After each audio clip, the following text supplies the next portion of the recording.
This is the If More Let's Divide podcast.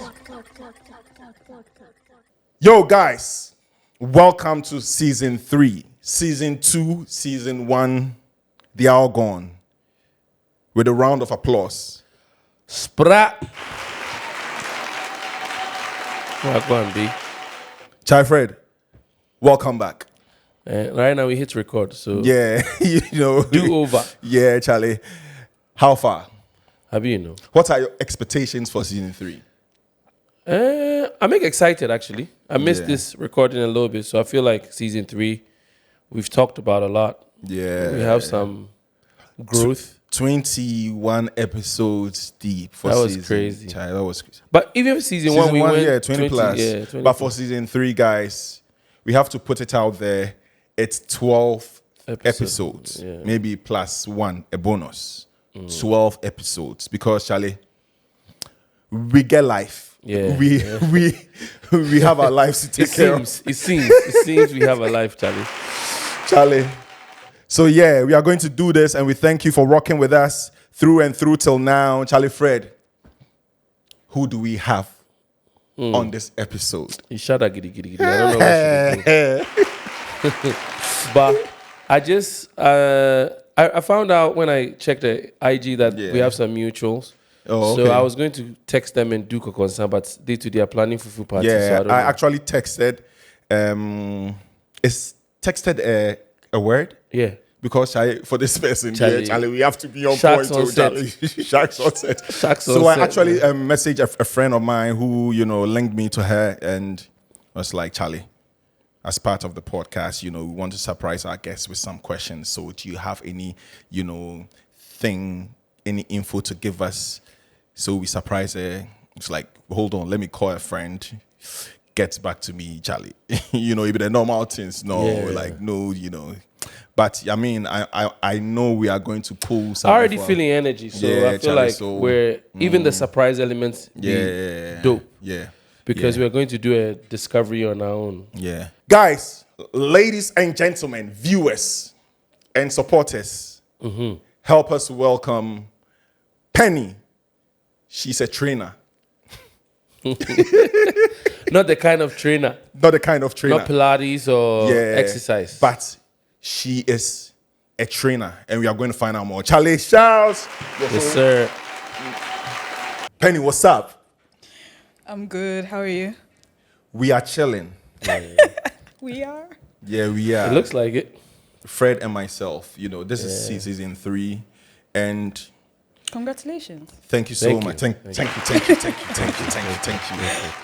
you. You know how things get so tough when, it's new and you're trying to build, and, I'm sure you can relate. I can. Yeah, so we are gradually building this. We have built this from the ground up. It's not even up yet. We're on the way up. Yeah, okay. Well, we've always been looking up. Yeah. One up. Yes, sir. Chapin, what's up? I'm chilling. Are Very you chilling. are you chilling? I am. chilling. Yes, I am. It's so surprising, right? I'm not good with color coordination. Fred knows this, and people because I'm always talking about my style. Fred is always talking about my style, but I don't like my style because I don't know color coordination. And this has been our seat through and through for season 2. This was our seat, like we were sitting on this, not both of us. Like there is. I hope not. Like Fred is sit a seat up and I just sit on the arm. And, yeah, welcome to. Yeah, but Pre-wedding shoot. yeah, but for season 3, we were like, let's give this to the guest, and you came with the perfect fit. Yeah, to the match right, seat, right Charlie. fit. Like I was thinking about that swear to God, when you Yeah. were sitting there, I was looking at this. I was like, Yeah. oh, that's good energy. Are you into style, Yes. fashion? I think I'm stylish. I'm not a fashion person, but I'm stylish. I like that. I like the confidence Yeah. with which she says Yeah. that. It's like she's owning it. Yeah. Oh yeah. You look very stylish. Yeah. Do you have a name for your style? Comfortable. Comfortable. Depending on how I'm feeling. Fred, do you have a name for your style? Right now, I'm in my machi era. Period. But next year, I think I'm switching it up. I already have it in my head what I'm gonna do. So. Yeah, mine for my style, I've always called it ajigreba. Because Charlie, we don't know. We are just going with the flow. But it looks good. Yeah. It matches your personality. Do you know my personality? Yes. Do you want us to get into that? Because this is the second time I'm seeing you. Yeah. But the first time I saw you was at Alibar, and I'll never ever forget that night.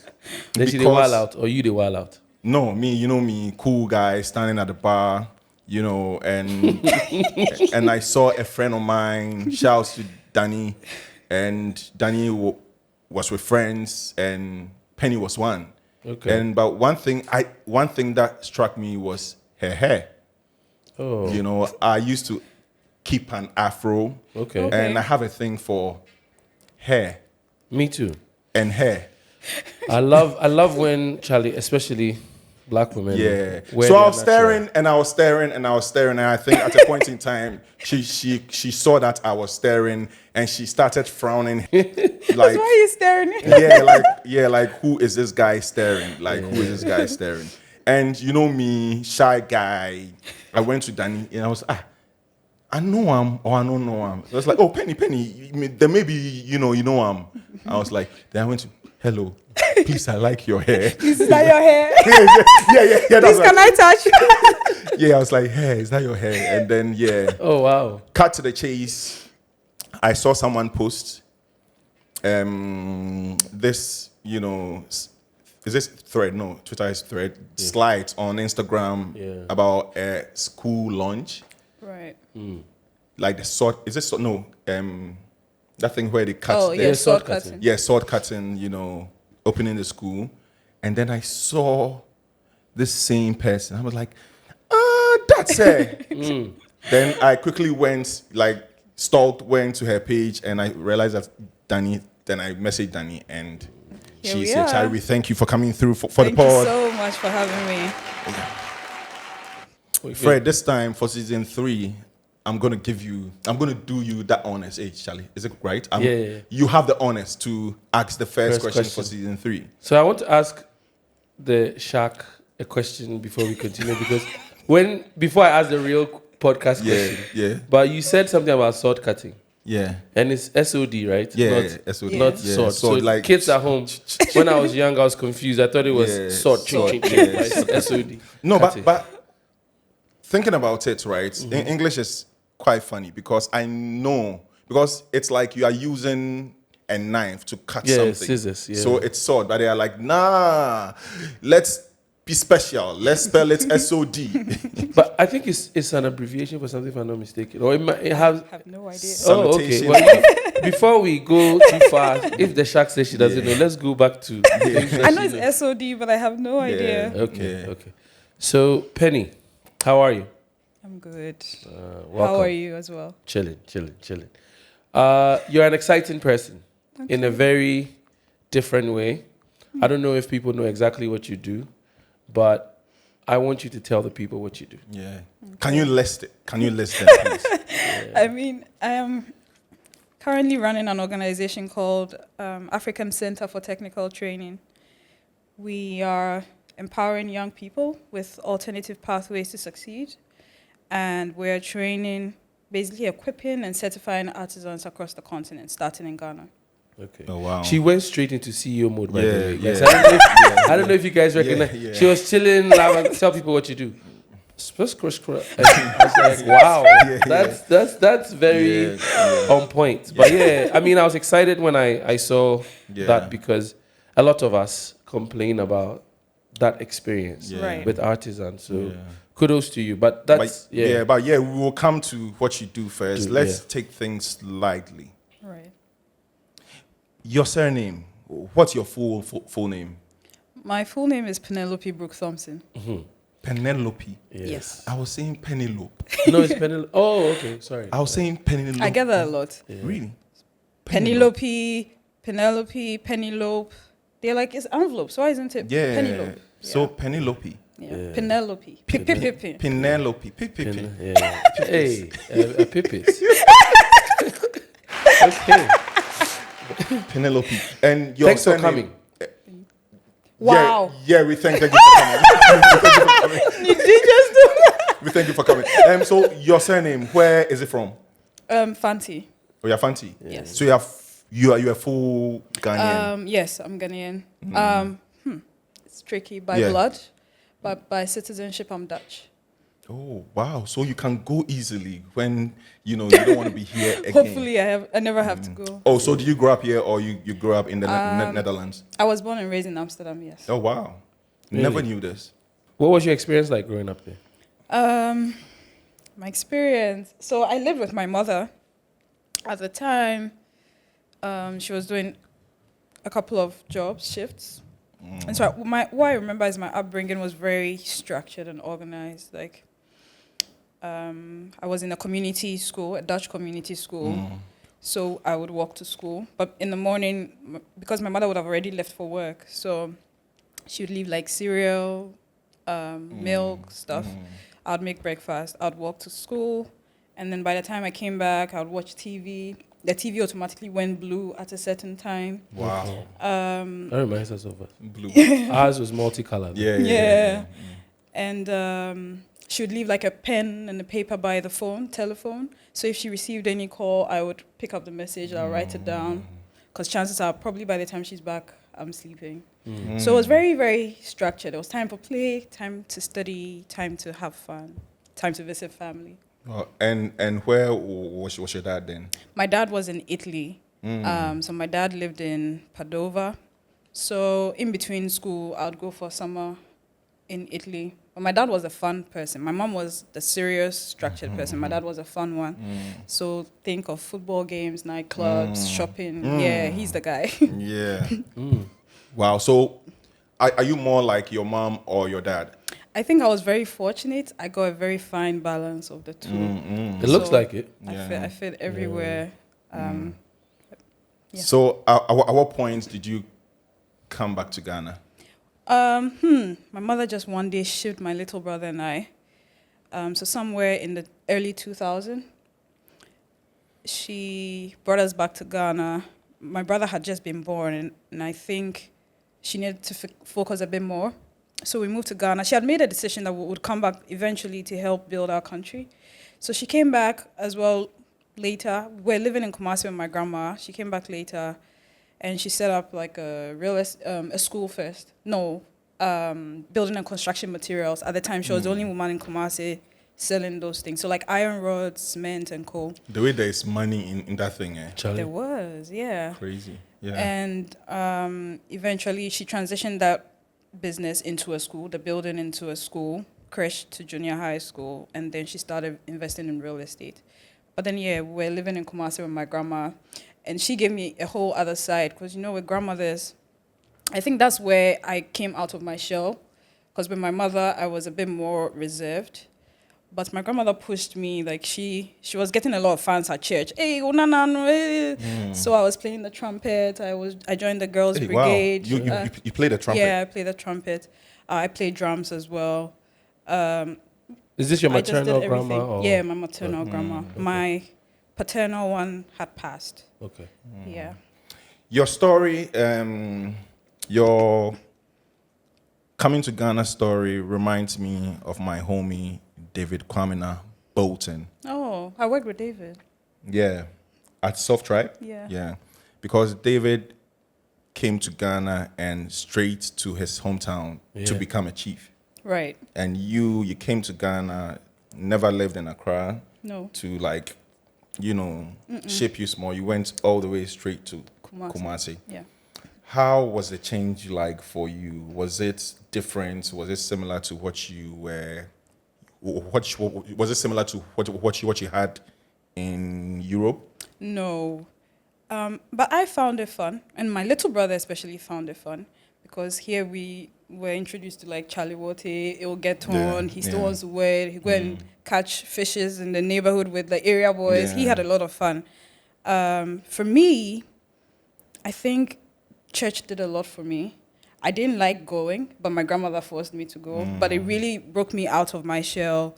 I met so many different people. I think what struck me the most was in Kumasi, we lived in an area called Bremen.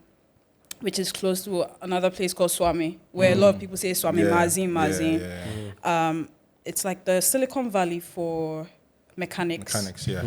And in those days, it employed like thousands of people. So typically, the people who were growing up in that neighborhood, Bremen, they would become mechanics, or they would sell spare parts or something of the sort.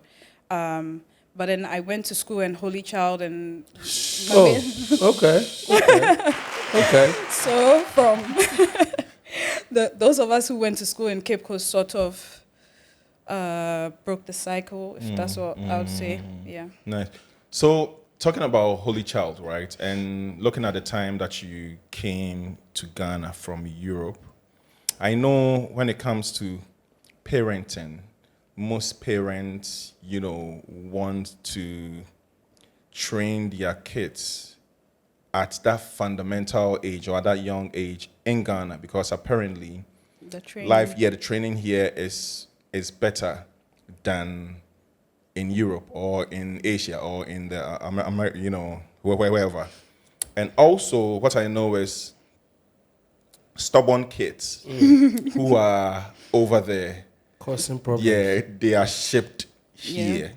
So why did your mother or did your parents decide to move you guys to like Ghana at that time?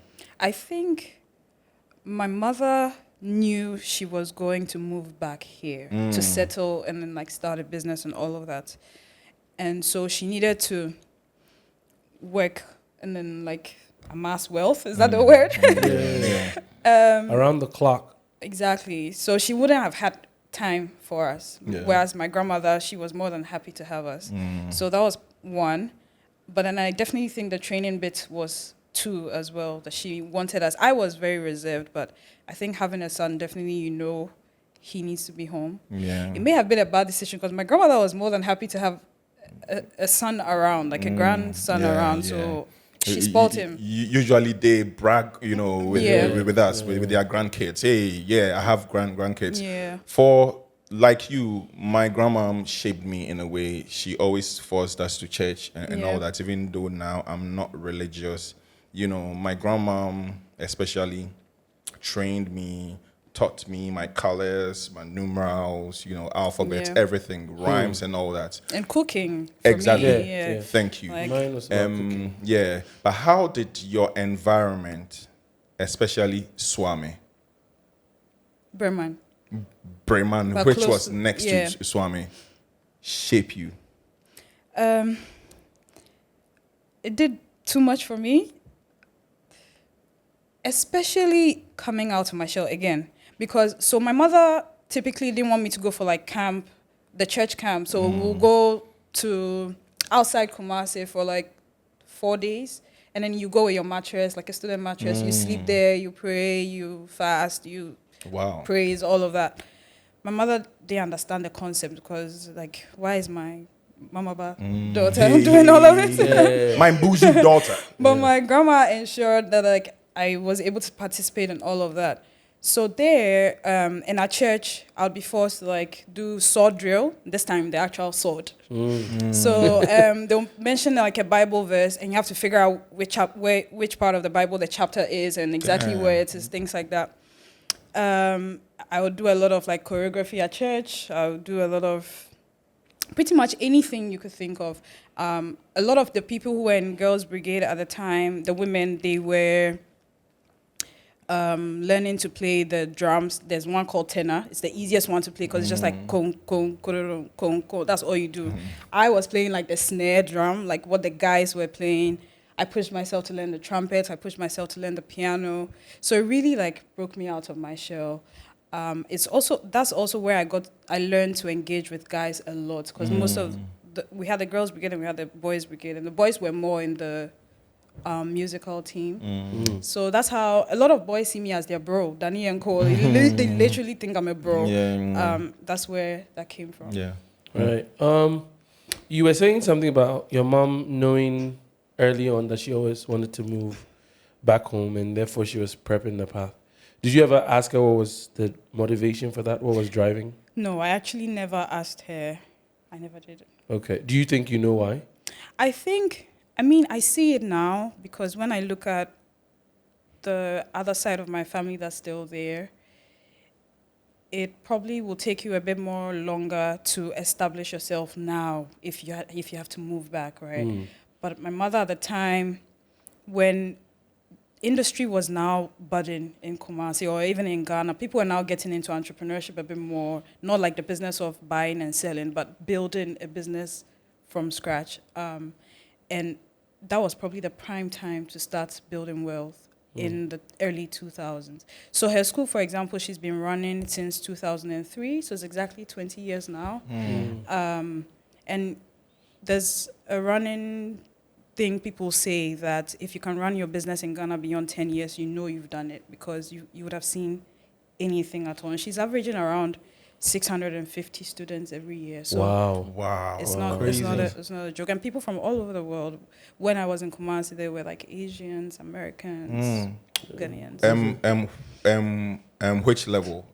From creche to junior high school. Oh, it's called Abraham Lincoln School. Shout out to them. Wait, but why though? Why Abraham Lincoln? It's very interesting. So my family had this thing where every year or so, every once in a quarter or so, my dad's side of the family would like do a road trip to Kumasi and then come and visit because my dad's side of the family was in Accra.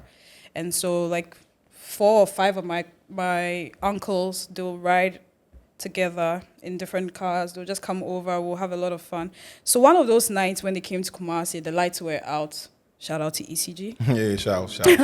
And so we're just sitting in the compound having a conversation on the mattress on the floor, just having random conversation. My mother said, you know what, my building materials business, I'm going to turn it into a school. I need a name. And we all thought we were joking, but people just started mentioning names. And that's the one that stuck, Abraham Lincoln, because of freedom. And then, you know, like independence, pushing for people to be good in life, really. And yeah, she was like, Abraham Lincoln School. We thought it was a joke. Next thing we know, she's registered the business. Wow. And the creche was running. My grandma went to help with like taking care of the kids, making food, all of that.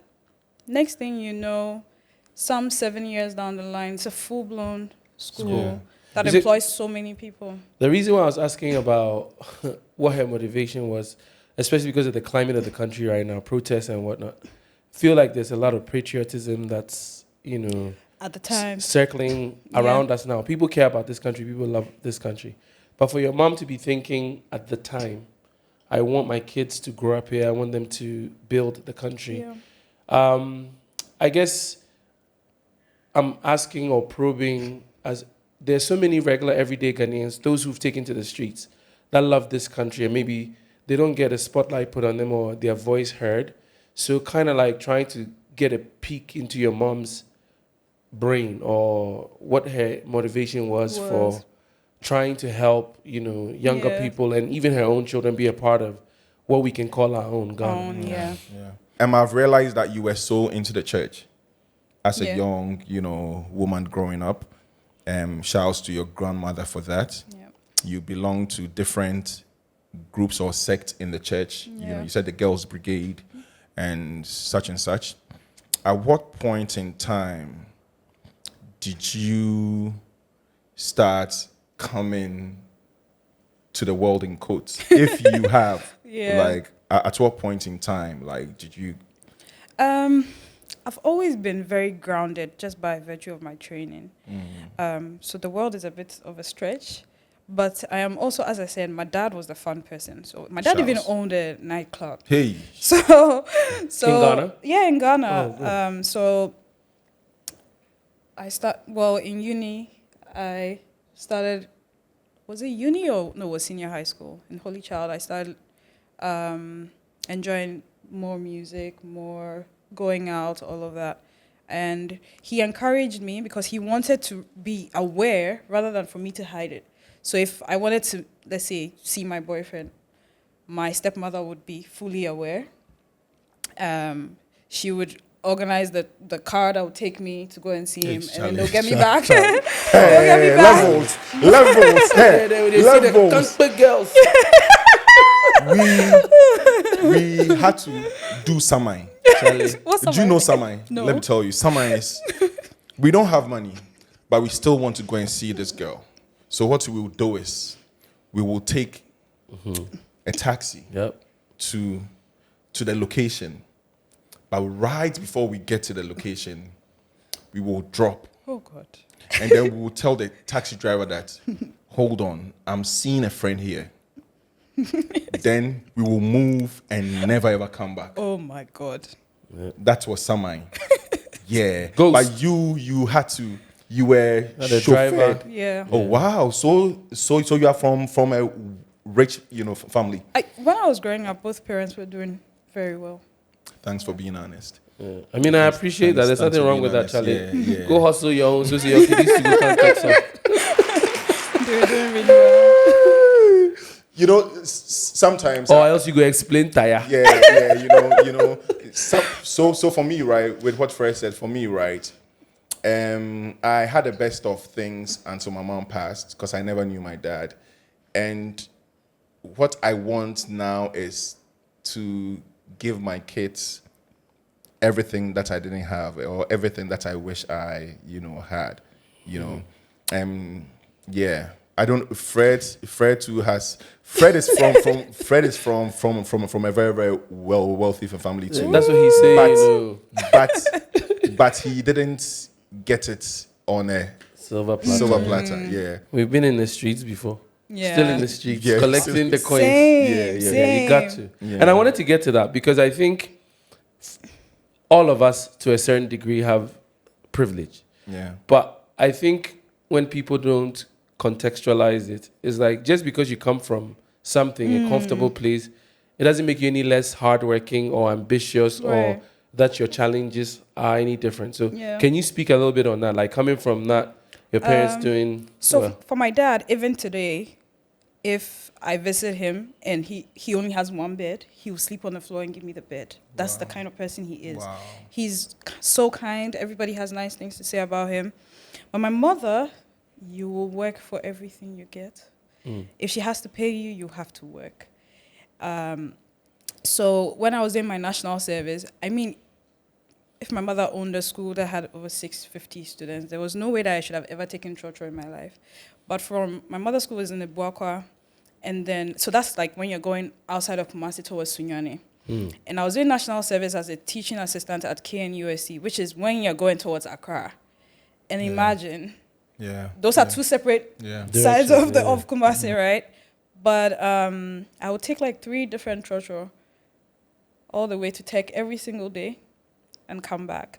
And in some cases, sometimes it's raining or the queue is too long or something after I've closed. And my colleagues and I would actually jump through the back of the Chocho. And then, so that, when the Chocho stops and people are getting out, the front is choked, but the back is empty. So you can go through. This is a skill. She got experience. So you can go through the window, or sometimes there's a door at the back. You can open it and you get in. I mean, all of this was valuable training. At the time, I didn't get it because why am I going through this? Because she had promised me a beetle. If my grades were good. I graduated with first class, and I still never saw the beetle as we speak. Of course. So the training was worth it. I mean, if I'd solely stayed with my dad, I would have probably been a spoiled brat because I was the first child and then the first daughter. So he would have done anything for me. Yeah. But then he gave me the exposure as well because he was in Italy. Even when we moved back to Ghana when I was in Kumasi for school, every vacation, like we'll go to Europe. We'll do all the shopping, even for my classmates. Come back. Fred level. So but then when I come back to Kumasi, then it's serious business because my mother is not going to be playing around. Yeah. So that was it. Please, when was your last time in a Chocho? The last time in a Chocho, I think it was for my interview to go and work at Ashesi. So 2015. Oh wow. Well, not work at Ashesi. Yes. Okay. Had you graduated by then? I graduated KNUST, but then I taught at Ashesi. Oh, okay. So you didn't go to Ashesi? No, I didn't go to Ashesi. Oh, okay. So maybe I misread that. I thought you were a product of Ashesi. No. It's a great school, by the way. Yeah. I think what they're doing there is wonderful. Especially because of what we'll get to later. But yeah. So if we go to your LinkedIn, if we go to your LinkedIn, what will we see? I think you will see that I started my career in education, teaching. So my national service was at Kwame Nkrumah University of Science and Technology. I was teaching economics-related courses. Wow. And then I went to teach at Ashesi. And then I did technology for a bit. So I was at SoftDrive for 3 years. Shouts. And then I focused on operations. And then now I'm building ACTT full-time. So is this how you used to dress as a teacher? You know what? Let's get into it. No, so this is my laid-back day. Okay.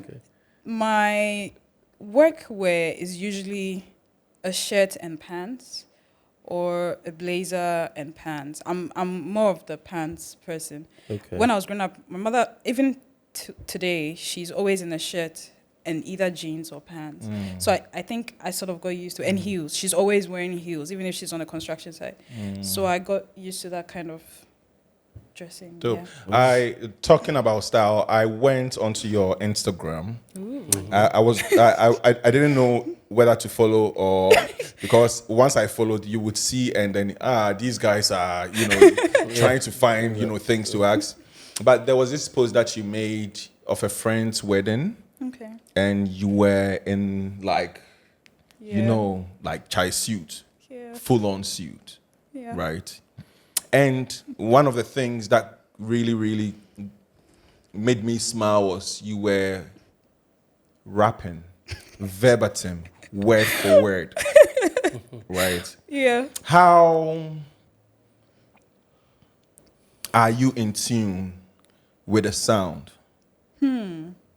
I really like music, and I think I sort of touched on it earlier. The boys see me as a bro. Yeah. So when we're in uni, at the time there was no Apple Music. I don't think there was much streaming. Yeah. I could be wrong, but I don't think there was much streaming. Wait, so when you were in uni, there was not Apple Music? I don't think so. She isn't Gen Z, please. Really? Yeah. Oh, I'm old. Wait. Oh, I was confused for a second. I'm like, why is she talking about eras like... Yeah. You're not Gen Z. No, absolutely not. Yeah. Wow, okay, go on. Yeah. So those days on our laptops, we had a lot of, I think iTunes was there, but then It wasn't so common. It wasn't common. Yeah. So we had them like the files on Yeah, our pen either drives, pen yeah, drive yeah, or your yeah. computer. Yeah. So like J. Cole, Jay-Z, all of that, I'd physically get it from the guys and then I'd listen to the music. So which song can you rap word for word?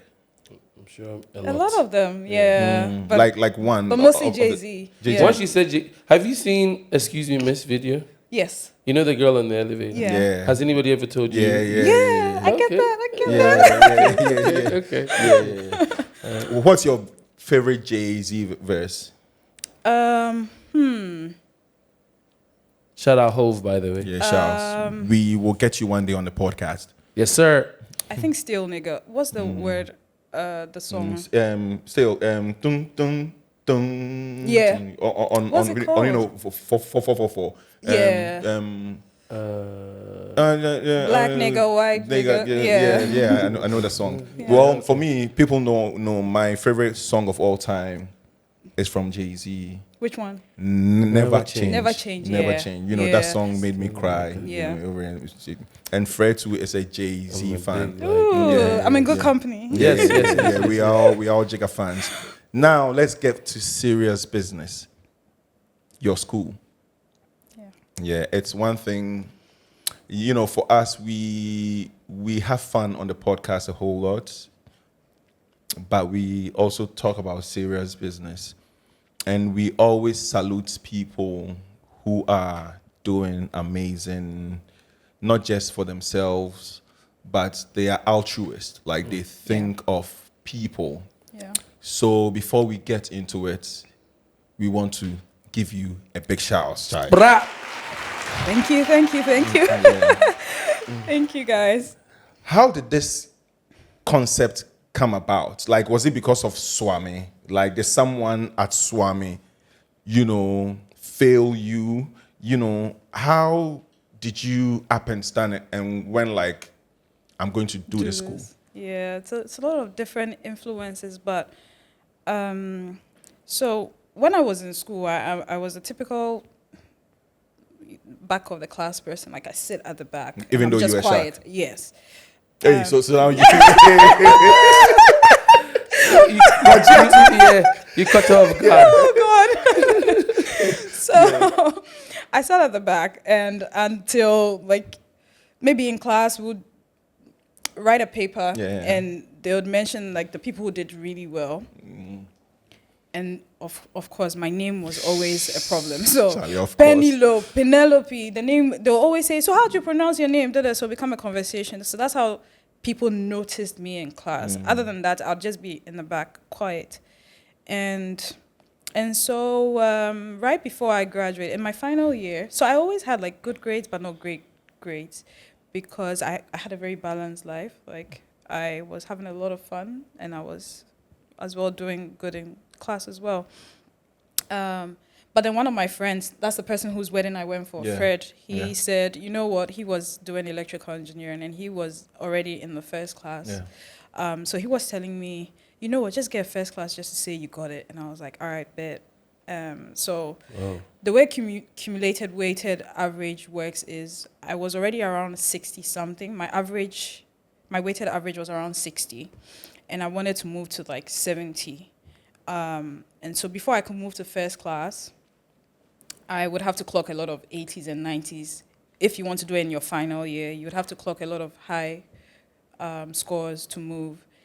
And yeah, I did that. And my department then all of a sudden noticed me, because it's either you're cheating or you've always been smart. Yeah. And so they invited me to become a teaching assistant. So that's where it started, really. During that period, I was unemployed because it's national service, so you're actively looking for a job. Yeah.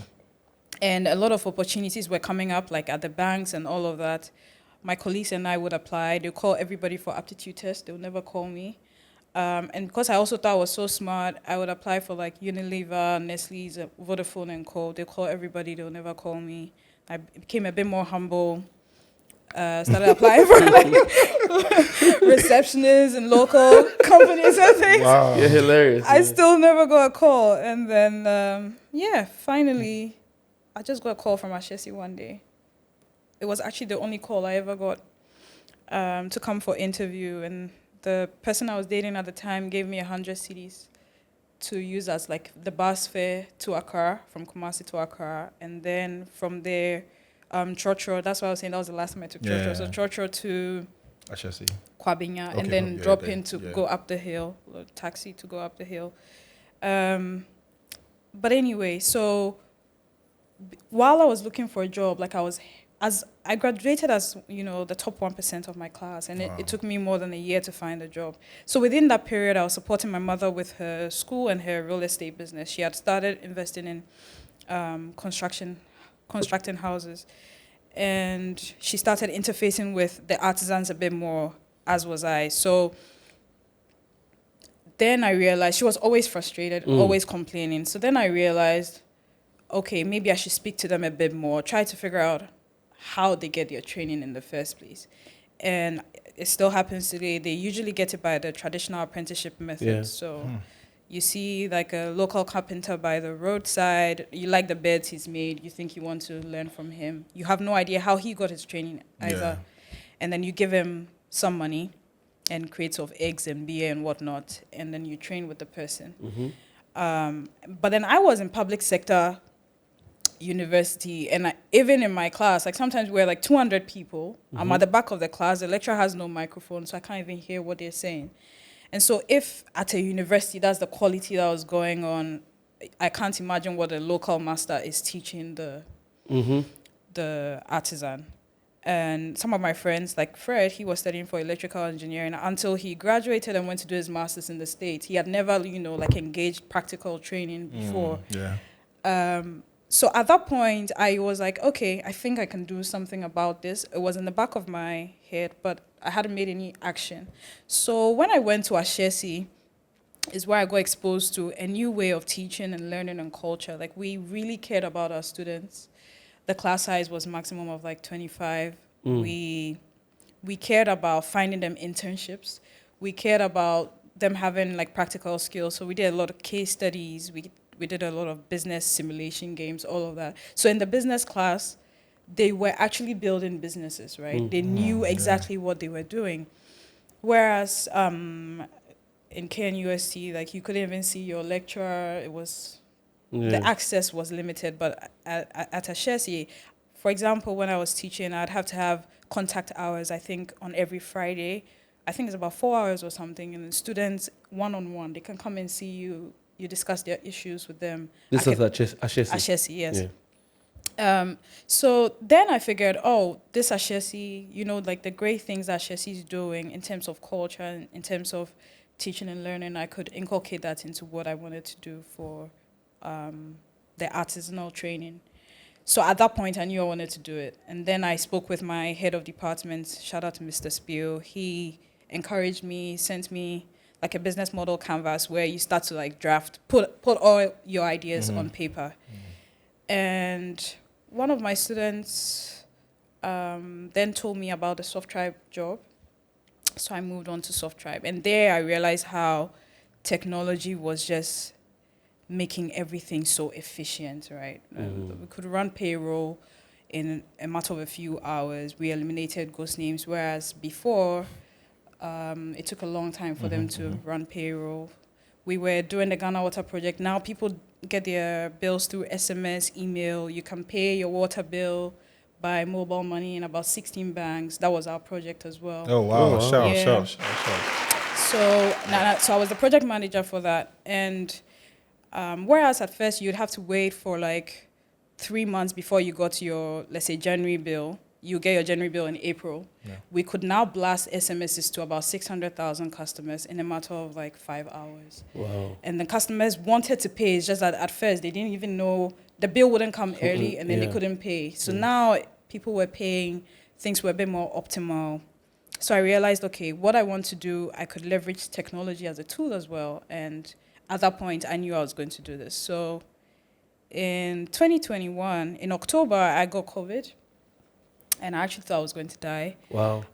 It hit me in the middle of the night. Like, I got really feverish. I didn't know it was COVID, but so I started driving around looking for a doctor. I would go to hospitals there weren't doctors around, and someone told me about University of Ghana Medical Center. So I went there, I got treatment. And the whole time I was sick, the only thing I could think of was I had been helping people build their dreams of a better Ghana, a better Africa, but this dream of mine had been on my heart for a long time, and I hadn't done anything about it. So as soon as I got better, that's what I was going to do. And so when I got better, I met my lawyer, and he basically gave me the framework within which I could set up such an institute. So, all the requirements, all the certificates we would need, accreditation, all of that. Yeah, and then I left my job, and here we are. Wow. You said quite a bit. I think you have such a profound story, but I want to take you several steps back because I was just like in awe or mind blown. Oof. You graduated top of your class, valedictorian. Yeah.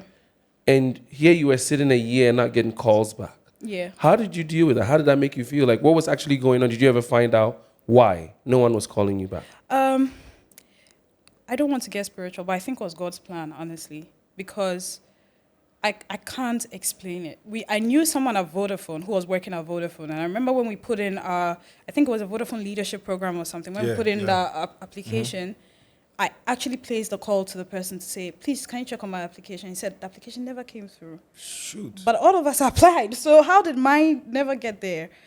So really, honestly, I can't explain it. But I know it was an extremely tough period for me.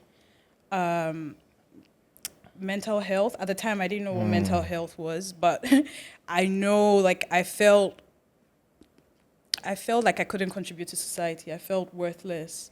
And it's a big part of why I'm doing the work I'm doing now, because even as we speak, people are going through this exact same situation. So yeah, it didn't feel great at all. And that one call, really, that's what I was meant to do. Because again, my teaching experience at KNUST is probably a big part of why I got the Ashesi teaching job. But if you knew me in school, you knew I was never meant to teach. Like, I wasn't a person you'd profile as a teacher, right? So I was meant to do this. Oh. I mean, that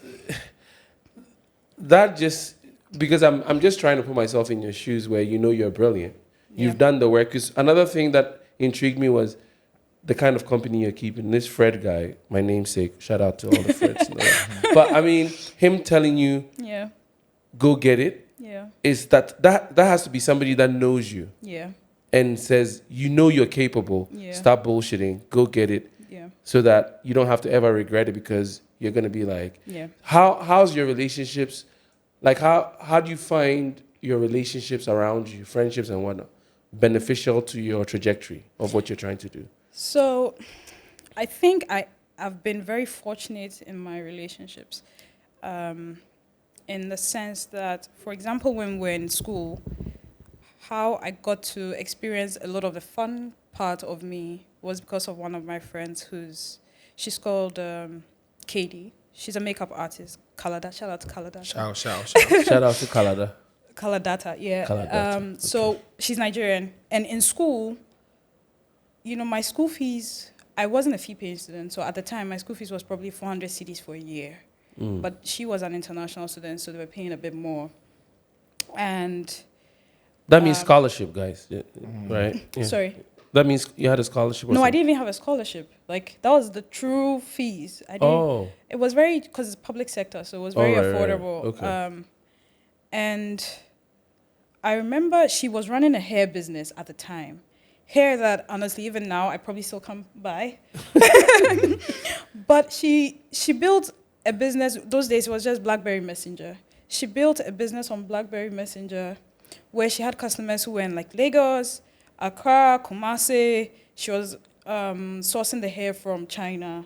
It would come to Ghana. She would do all the distribution. She would price them. She would style them. At that age, she was making so much money. Like, my school fees is something that we would go and sit at, say, at Vienna and just blow the money. So I think that kind of, seeing that kind of, like, that level of commitment at that age was one thing that influenced me as well. Were you guys in your teens or? No, we were in uni, so let's say 21 probably. Okay. That level of commitment I thought was, like, admirable. Of course. Yeah. And then even before that, my best friend, right after Holy Child in 2009, won Miss Malaika. Shout out to Giselle. Oh, Giselle. So, so that was also, like, and she was managing, like, proper brand deals like MTN and Co. at that age. She was probably 19. She was managing MTN. She was traveling around the world doing, like, the World Cup. That was influencing at the time. We didn't even know it was influencing.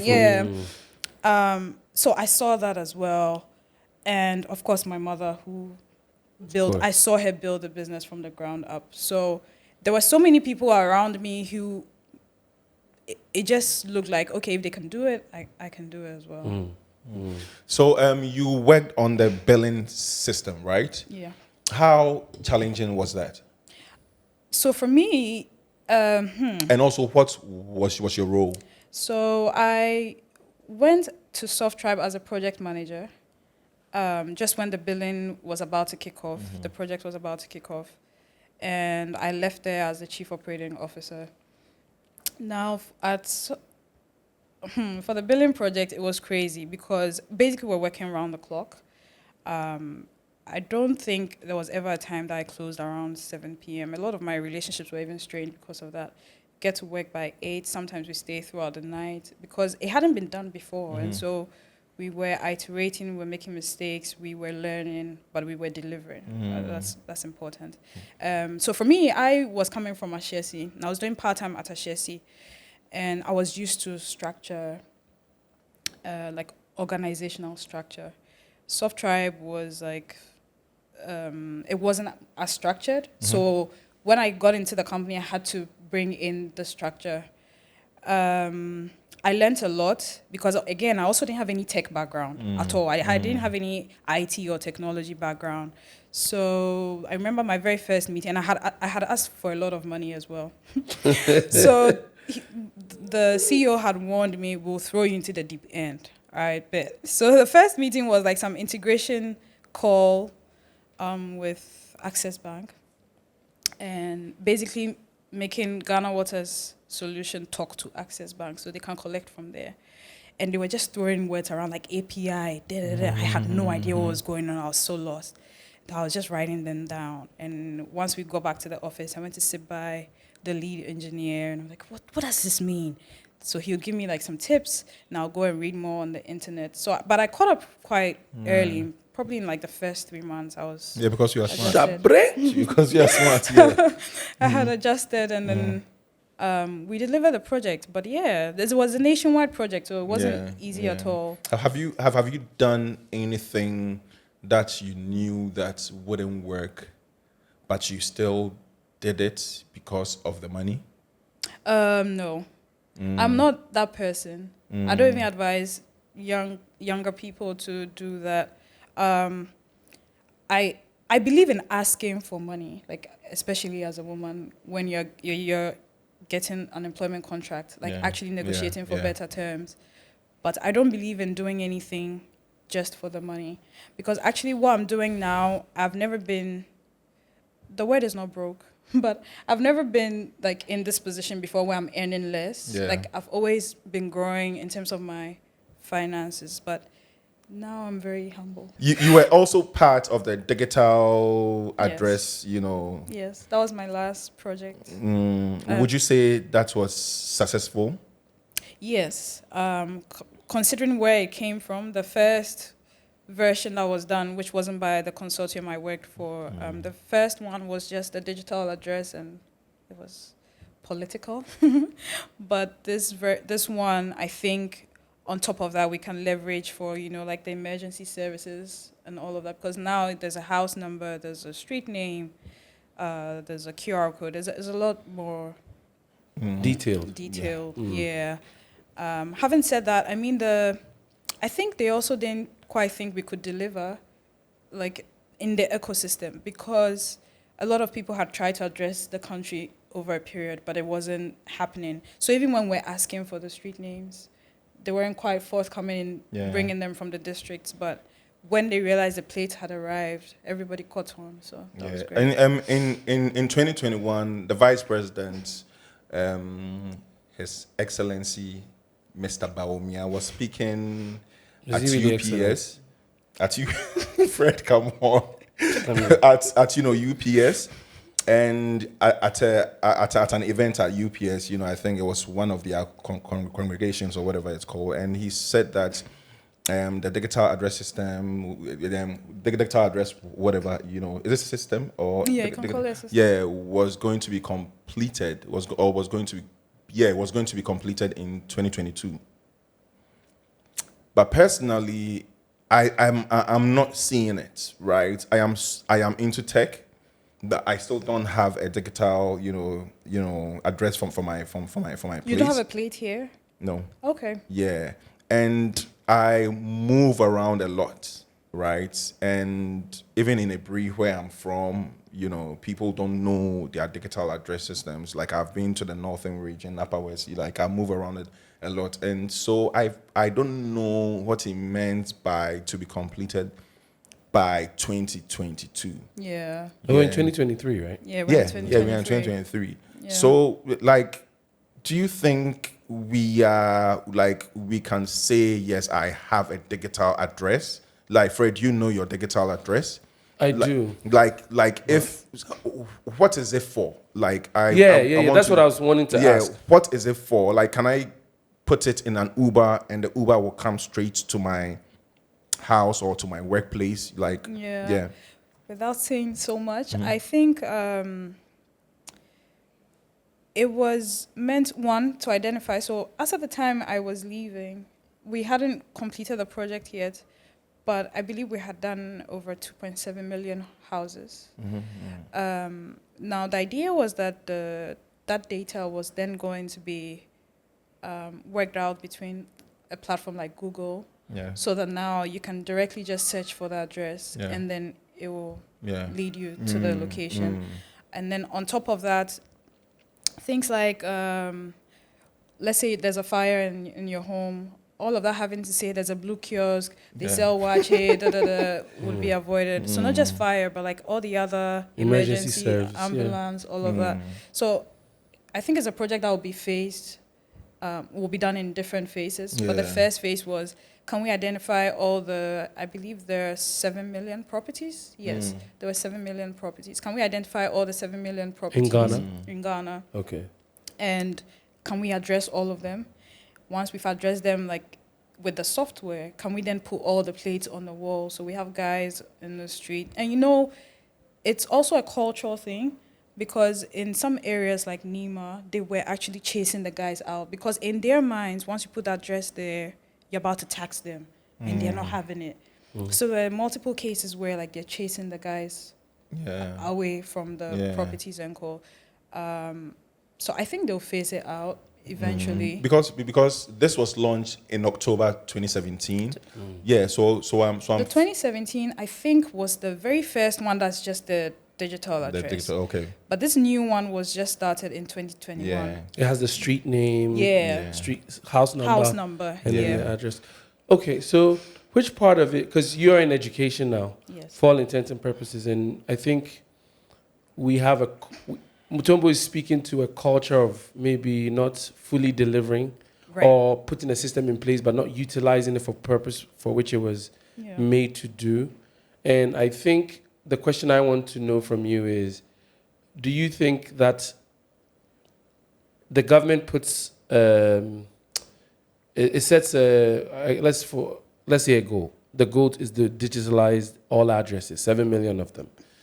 Are they putting the same amount of investment into educating the people about why they need? Because sometimes, like you brought a perfect example about Nima. People chasing people away and whatnot. Do you think it's vital that the government invests in the education of the public or the masses, that this is why we're doing what we're doing? Even the Ghana card, for instance. I still don't know why I needed that in addition to my driver's license, in addition to my passport, and now the bank is telling me they only accept Ghana card, that kind of stuff. So how much of that is affecting our ability to really understand some of the progress that we're trying to bring? Yeah, definitely. I think there was definitely a gap in the communication efforts. I am not sure why, because again, this is the office of the vice president, so I want to be measured with. I don't want to not have the full picture and then present a different picture. But definitely, communication was an issue. The Ghana card, they probably did it slightly better, but my last project, for example, was the property rate, and that as well. That's how you've been doing things. Yeah, that as well. There was a communication gap. I am not sure what the government's position is on the communication, and why there's always, for whatever reason. Yeah. But I mean, for this whole thing, like, and I'm going to be very, very basic here. I think addressing properties, households, businesses is really, really, really important. Yeah. And the conversation has been going on for years. Decades. Right? Yeah. Decades, yeah.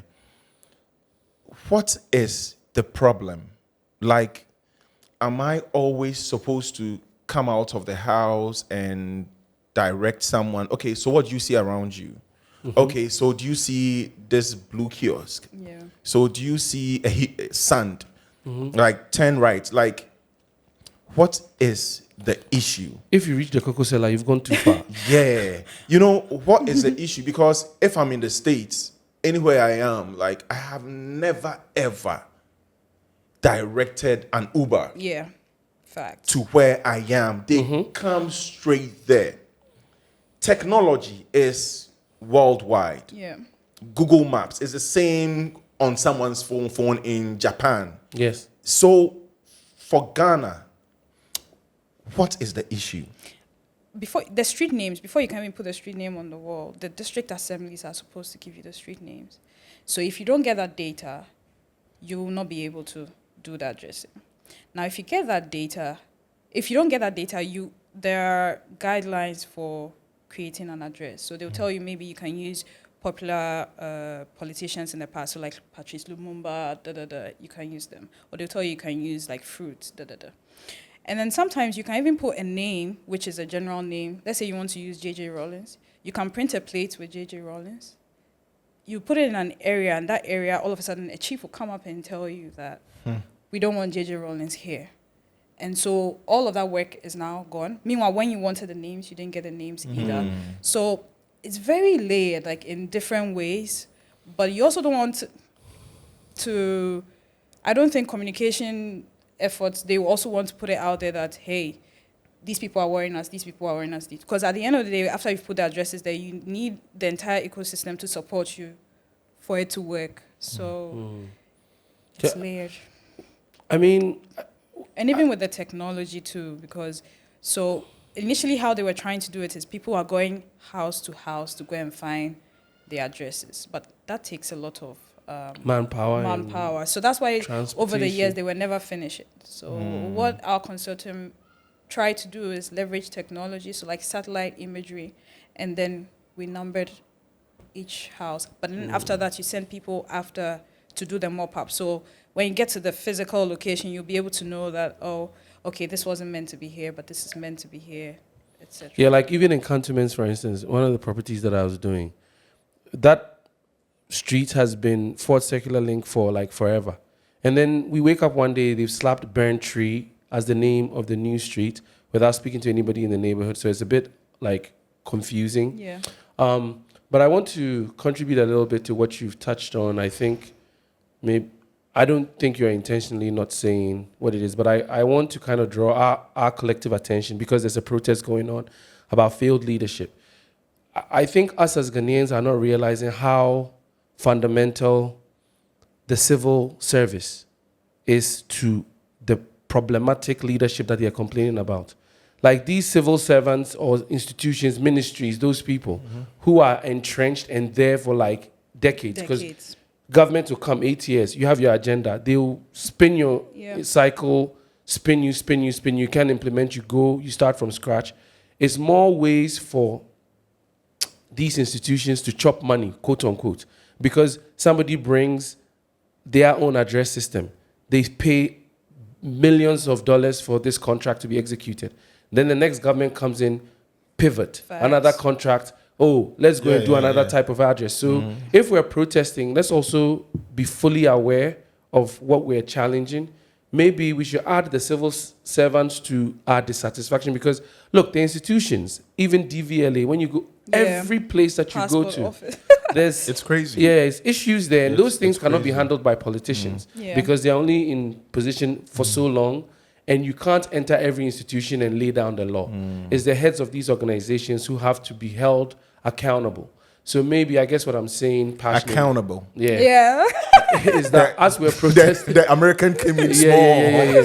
So as we are trying to fight for change, let's be cognizant of all of the people, because it's not just politicians, but all of these people affect our lives.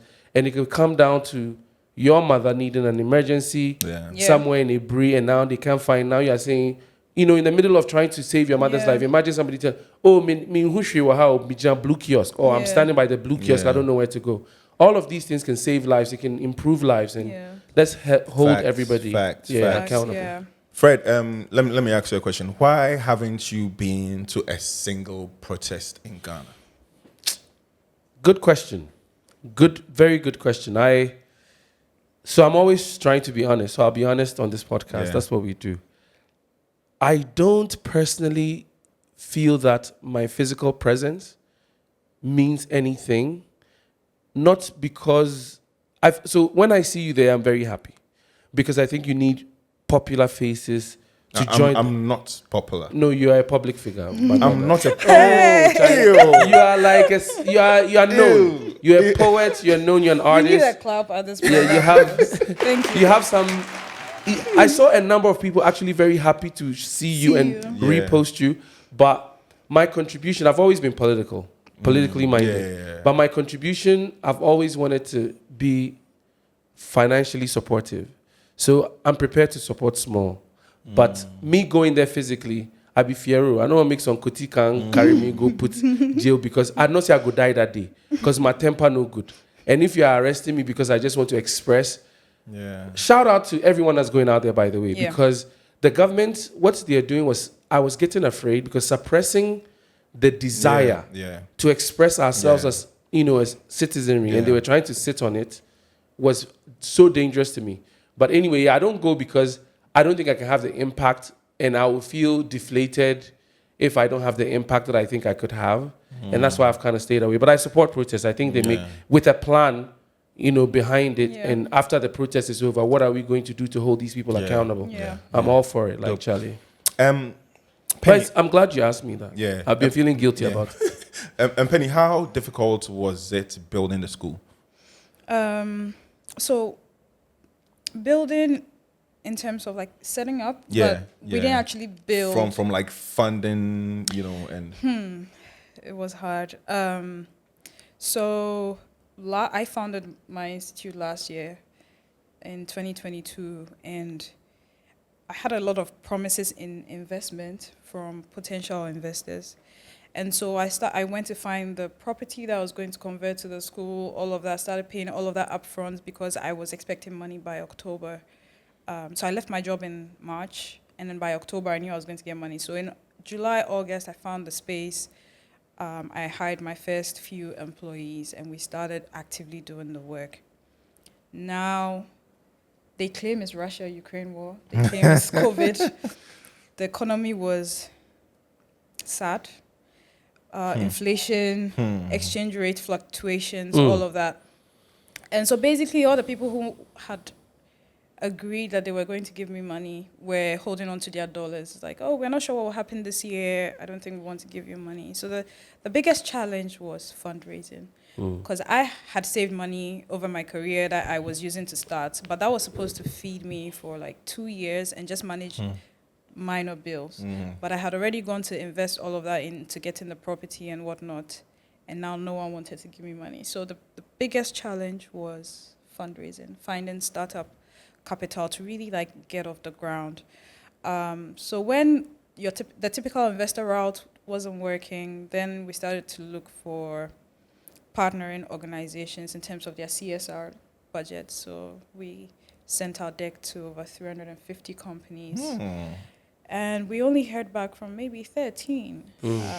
I mean, now a lot of people are more than happy to support us. We also don't know what the experience has been in the past, maybe in dealing with younger organizations. But yeah, we barely heard back from anyone. And I managed to build the right team, I believe, because one of the people we hired to work with us is the one who eventually got us our grant funding from the States in May this year. And that sort of turned us around. Between May and August, we were able to quickly put up all the necessary infrastructure we needed, and we launched at the end of August. And now we're fully running. This investment is coming from the United States of America. A family foundation. Wow. So, Tommy, did you have... Okay. No, go on. How does it make you feel? And I know you're a businesswoman, so sometimes bringing feelings into these kind of conversations seem a bit, off color or incompetent. But as somebody who is trying to build an institution that trains, basically trying to create more competent employment for the youth in a country that you love, seeing as they're obviously wealthy people in this country who can support the dream, support the cause, because inherently they are supporting themselves. Because these people are going to come and help the economy work in their businesses if it's done the way that I believe you envision it to. How does it make you feel to not get the home support and for people to... Because it's not like we lack smart people. We have the smart people. But us galvanizing ourselves to say, look, this is our thing. Because I couldn't imagine an American building an institution like that and getting funding from Britain or anywhere else. What do you think is the missing link between our people supporting causes like yours and outsiders understanding why this is necessary? I think before I started, one of my friends introduced me to a very prominent person in the entrepreneurship ecosystem. Basically, if you're going to have a startup, they will tell you to talk to this person.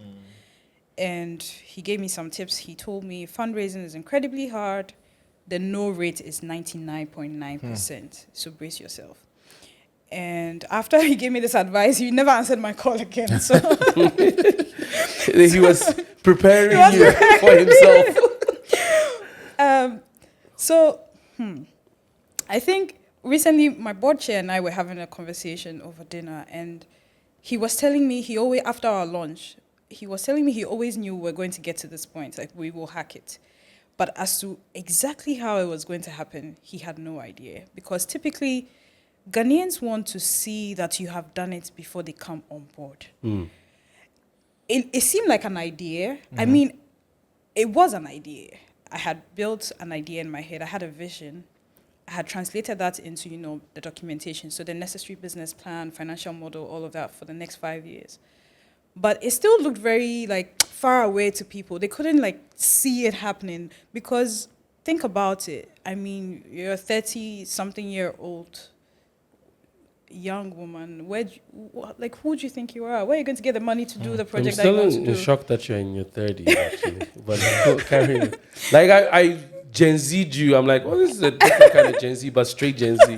So I'm glad. Yeah, anyway, go ahead. So I think one of the things that really changed the narrative for us, our story, is I think I was sharing what we were doing, whether we had the money or not. So once I knew I wanted to do this, I made a post. I put it on my LinkedIn and my Instagram, and I said, you know what, I'm starting a modern polytechnic. I'm going to need help, period.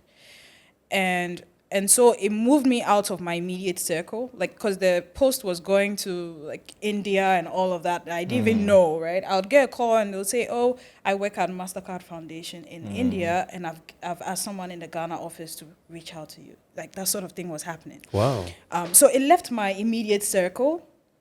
And I mean, I wasn't at the stage where all these institutions could support me yet, because they don't support ideas necessarily, but it was good, Exposure. It was a good exposure, exactly. So randomly, someone who follows me on IG, she reached out to me, Ohima Ando, shout out to you. What she did for us was incredible, and she probably doesn't even know this. She reached out to me and she said, Voice of America had done an interview on her before, and they're looking for people like her to interview. She think I'll fit the profile. And I was like, okay, I'm more than happy to do it. But deep down, I sort of felt we weren't at that stage yet. Because if you looked at the journalist's previous work, he would want to see, for example, in your case, previous episodes you had done. So us teaching students around, all of them, we didn't have any of that. We just had our building. And so I didn't think we fit the profile. I didn't think he was going to do it. But he went out of his way to, find some stock videos from past news, all of that. He created a very beautiful profile on us. We did the session, and that sort of unlocked the funding in a way, in an indirect way, because the funders as well were probably wondering, okay, she has all this experience. Is she going to commit? What about credibility? Things like that, because it's from the States. They're not in Ghana. And so the Voice of America probably gave us the stamp that we need. Yeah, that credibility stamp of approval. Exactly, that we needed. And so when you think about it, my very first interview was from VOA, not a Ghanaian institution. Wow. And and then the funding as well didn't come from Ghana. It came from an external source. Hey, so that means Ghana dear. So that worries me, because does it mean that if we never got VOA or unorthodox philanthropy to fund us, would we still be struggling?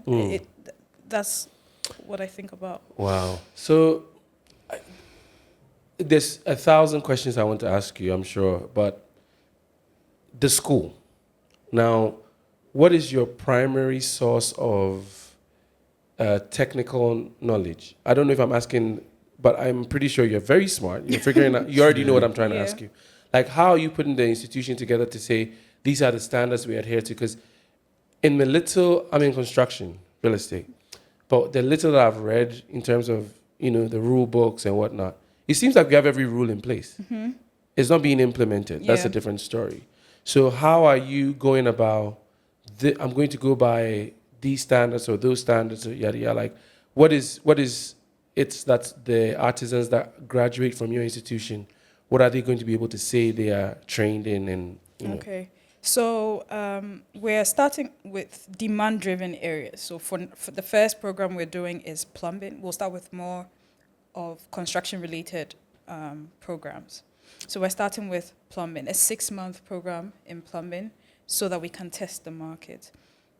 Now, our training model is, there's this tweet online from Sean Rayner, I believe.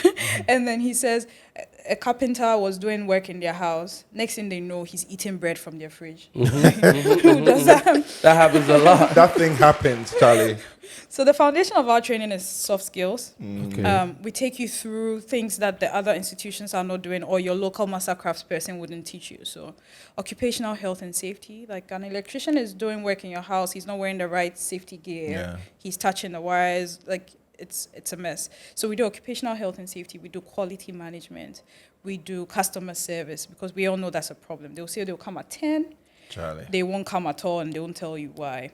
We're doing basic marketing. We're doing financial management. Artisans make a lot of money, but they're always broke, and we don't get why. Yeah. So we're doing things like that as the foundation, sort of like a mindset shift before you even start your technical specialization. And then the next part is when you say, okay, I'm doing plumbing. And for the plumbing as well, we spend 60% of the time at the workshop. So it's very hands-on. And then 40% of the time is when you learn the theoretical elements. And then our curriculum is like very industry relevant. We engage industry to design it. Our master trainer is German, and Germans are known for, you know, the craftsmanship. For sure. And we have 3 local Ghanaian trainers to support. The idea is after some time, the German trainer should move on so we can have local, And the final part of the training is an apprenticeship, which is internship, really. We place you in industry. So say a construction or oil and gas or manufacturing firm, so that you can get a bit more hands-on experience and engage with industry, all of that. And assuming all of that goes well, you get our certificate and a German certificate. So that's how we're testing the market. Nice. Dope. How easy has it been finding, students? I think I won't say it has been a challenge, because when we didn't even have our infrastructure completely set up, we started doing a wait list. So people had applied that they wanted to enroll for our program. But the only thing is we couldn't invite people over, because typically the person paying, the parent or the guardian, they would want to physically see where the ward is going. But we couldn't invite people over because our infrastructure wasn't set.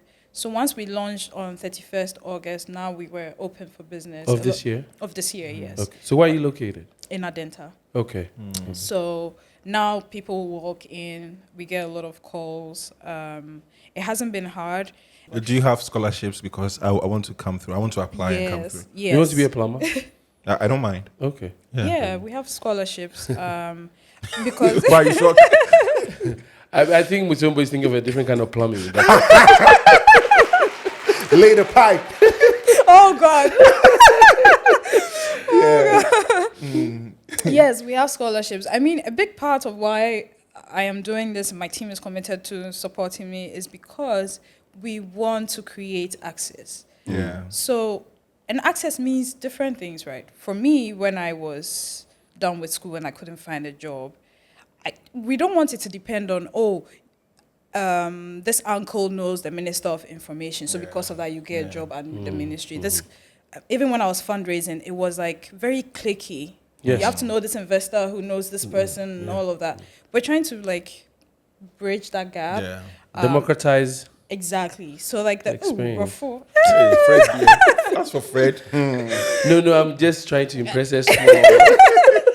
Yeah. But yeah, so especially once you graduate from our program, we're also not trying to leave you to sort out your transition to work on your own. Yeah. So depending on your unique profile, so let's say Mutombo will be a better fit for a small business owner, we would support you with tools and like some kind of startup support so that you can start off on your own. If you fit a profile of a 9-to-5, we've partnered with a number of companies in industry so we can place you in the company for a full-time job.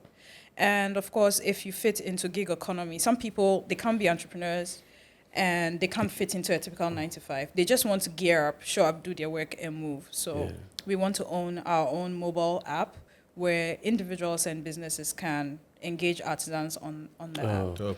So that last part, the gig up, what do you call them? Gig economy. Gig economy, okay. That kind of addresses an important question I feel like I wanted to ask you, that your institution is, in as much as you probably have all the, altruistic ideas about what you want to accomplish, the tendency for, let's say, you've established it. Yeah. Chances are you're going to be successful in terms of training these people because of the things that you've put in place structure-wise.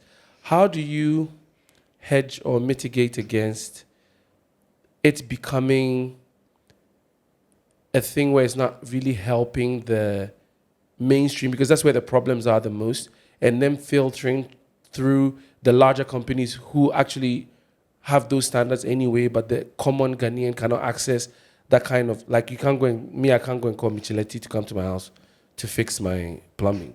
Yeah. So how have you thought about that? It seems like you have, but how do you think you can help the broader, because one of the challenges I have is when you look at these homes, the one that we're in, very old, time, they had standards then. Yeah. Then you move away and you start seeing the new homes and all the plumbing is running on the wall. Yeah. They didn't bury them. It's going in all kinds of zigzag directions. Yeah. When you enter the house, you can smell the plumbing and all of that because nobody cared about the artisans that were doing it. And that is what we general Ghanaians who are not privileged to have some of these properties that were built back then, that's our worry. You call a plumber to come do the work. My field is not plumbing. My field is not electrician.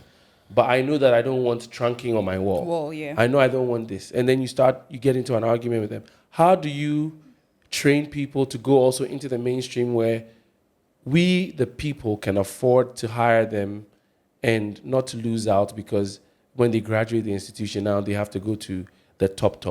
I think, honestly, about 60% of the graduates would prefer to be on the marketplace, or will prefer to be in gig economy. Okay. Because like the typical 9-to-5, this is fact.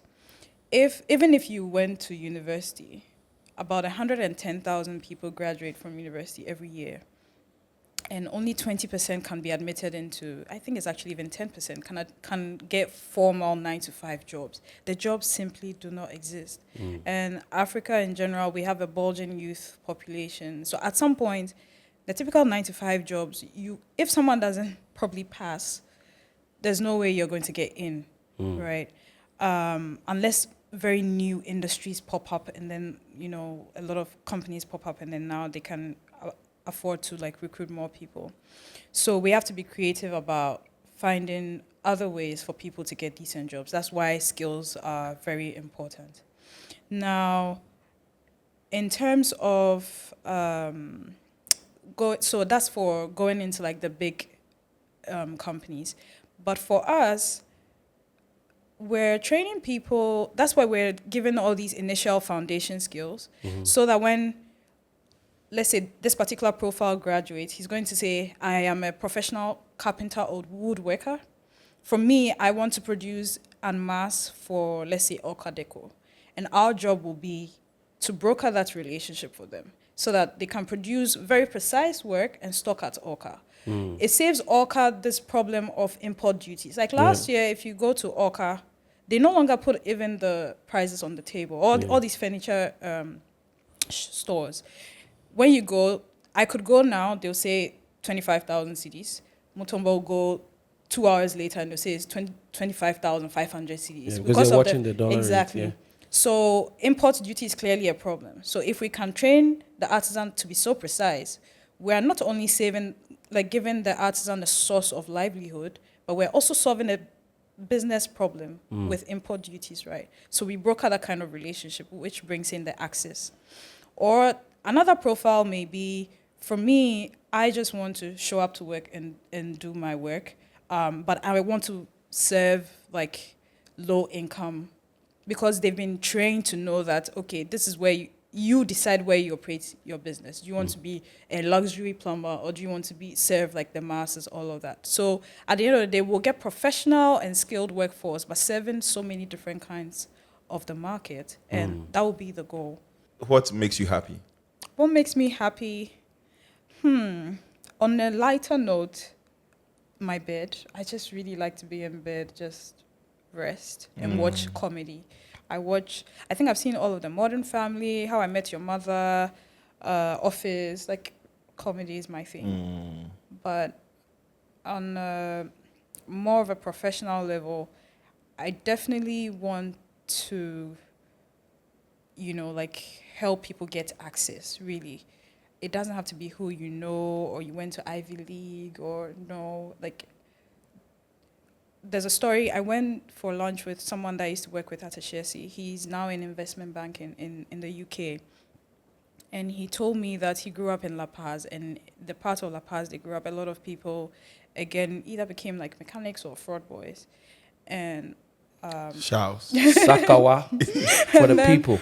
One of the guys he grew up with, who's just about my age, 30 plus gang, he has been looking for a job for like, since he was done with uni. He never gets one. So at some point he got a chance to work in Dubai, and then they were paying him 1,500 cedis in Dubai. But he was so happy and comfortable that he could even send money home to make his family okay. And that after 2 years, the contract ended, they brought him back. So it was through an agency, so they brought him back. He came back after 2 years, still couldn't get a job, felt so worthless, frustrated in life. And then the Qatar World Cup came, he got another contract and he's left. And he's still on something or under 2,000 cedis. And he's fine. Wow. Now, for me, that struck me because there's a large part of the population. For some of us, we can afford to go to Alibaba, get a drink, blow money. A large part of the population, all they would need is 1,500 cedis to survive. Like, they'll be fine. They just want to feel like they're contributing to society. Wow. They're actively looking for work, and they can't find. And for me, if we're able to provide, a path for some of these people, that'll be my happiest day. Yeah, Wow, it's hard to follow that question, the answer that you just gave. I was going to ask you something silly, but I think we're just... ask you something silly? No, but I was going to say that first I was going to ask you, when I found out you're not Gen Z, that when you went to Ashesi, how did you hold off the young men from trying to holler? Yeah. Because if you're standing in front of me and I'm in Ashesi, we are talking. Madam, I don't care that you're a professor. Please know what you came here. Yeah. So that's one. But two, do you feel any part of is it an occupational hazard as a woman executive dealing in our society? Yeah. Are you facing any kind of chauvinism where you feel like if you were a guy, you would have advanced much quicker or further? Yeah. So the first one, when I was at Ashesi, boy, these young guys, they used to talk to me like I'm their girlfriend. I'm like, what's going on? But I remember there was some performance appraisal. Ashesi takes those things seriously. Yeah. And I don't know whether they were joking or not, but one of the things they wrote was, "She's too hot, we can't concentrate in class." Ooh. And I didn't know. I ain't mad at them. They're speaking the truth. The night I saw you at Alibaba, you were on point. Yeah, that day I was showing. Yeah. But yeah, so I didn't know, because it's anonymous. We don't know who wrote it or for what reason. So I didn't even know, and it goes straight to your head of department. So I didn't even know that had been done.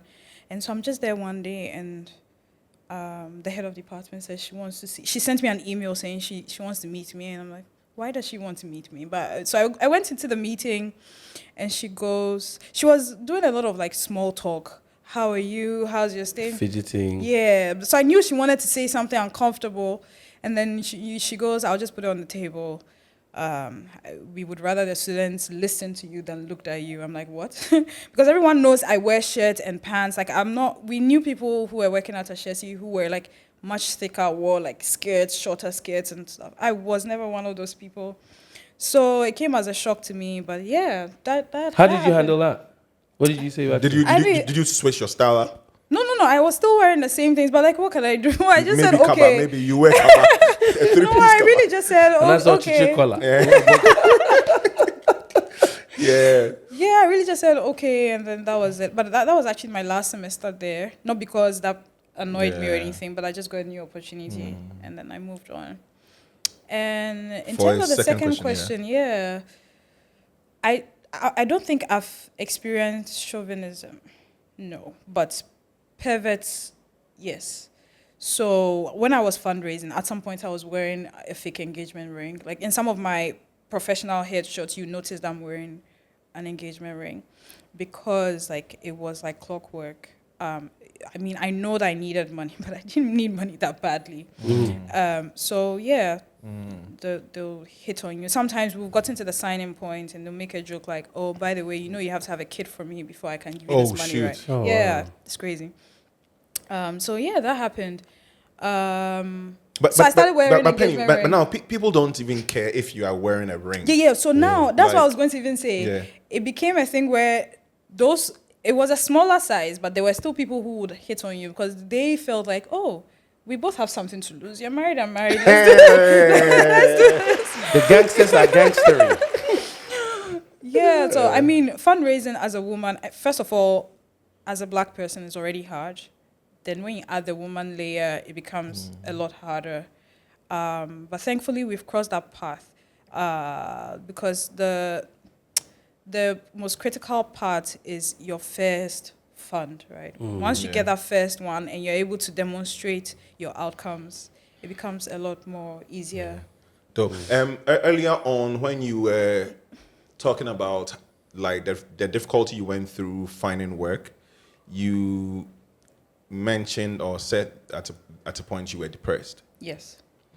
How did you deal with your depression? In all honesty, at the time, I had an incredible boyfriend.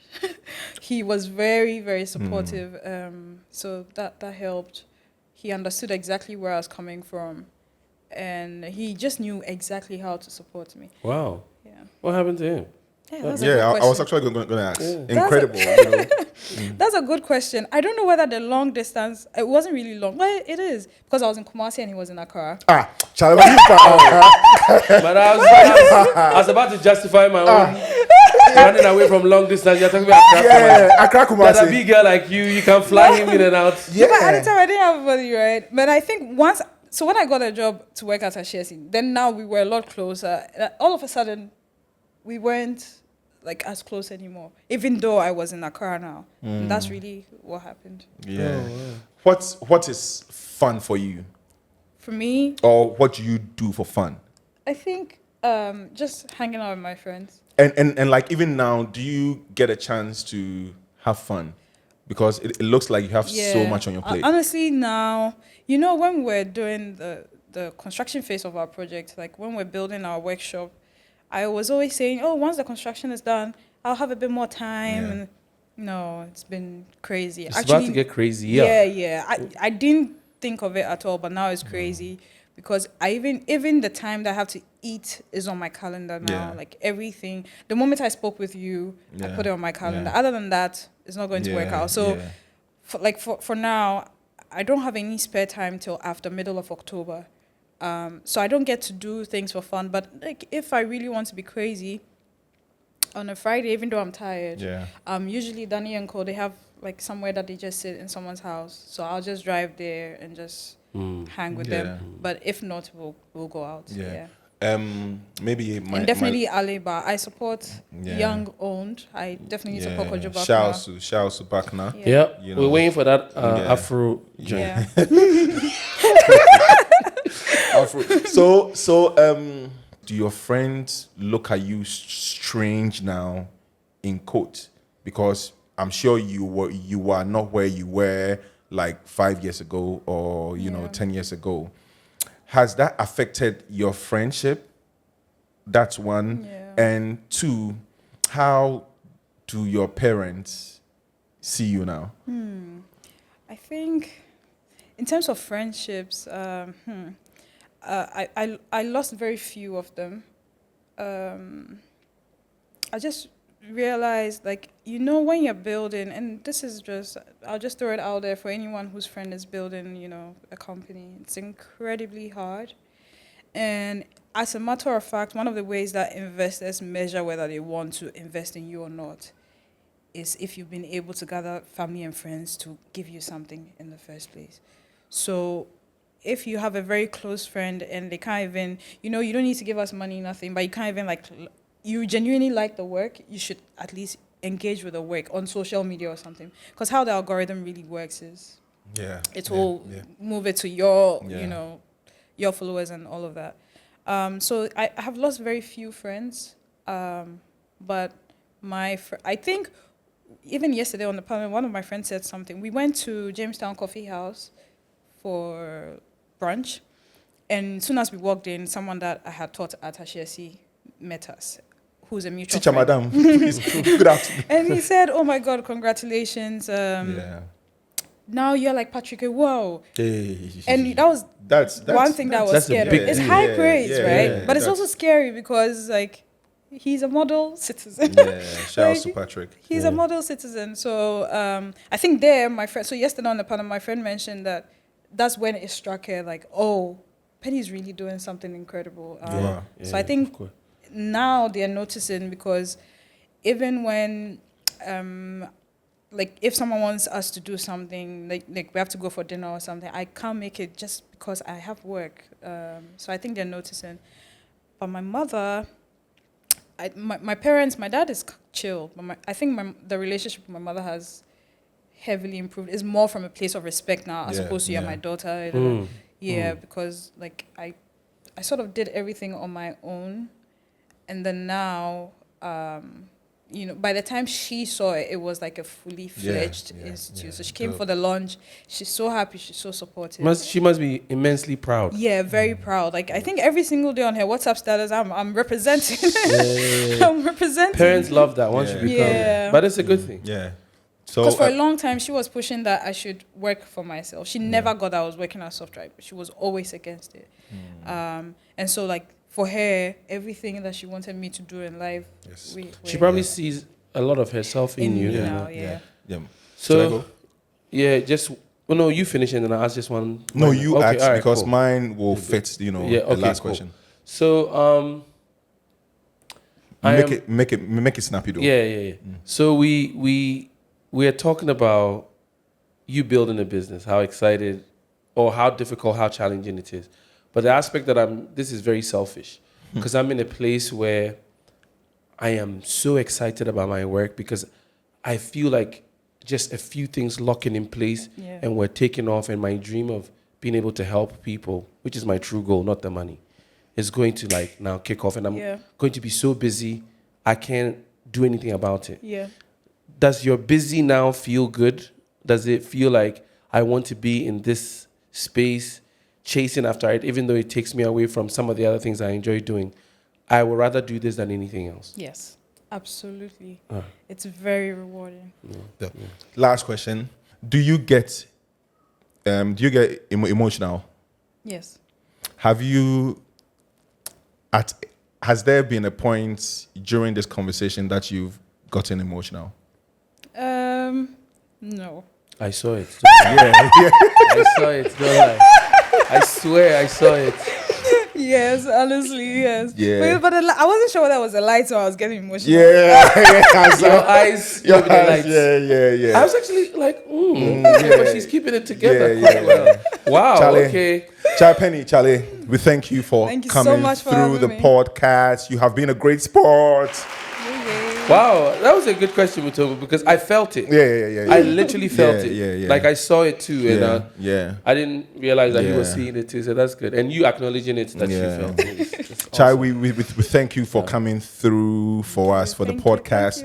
And speaking to you, I'm like, we need someone like this to help us build the podcast. Yes. Yes. So maybe, if we can afford you one day in the future, we'll come to you for a plan, a business plan. But Charlie, we see all the good stuff that you are doing. I'm happy that I saw you that night. Like, you wouldn't have been here at all. Yeah. So that night, my friend had to force me out. I don't go out. Listen for the guys, please. When you see nice girls, stare at her. Yeah. Yeah, Charlie. And let her frown back at you. Yeah, Charlie. Guys, Charlie. Third season, the If More Let's Divide Fred. We out. We are through. Awesome.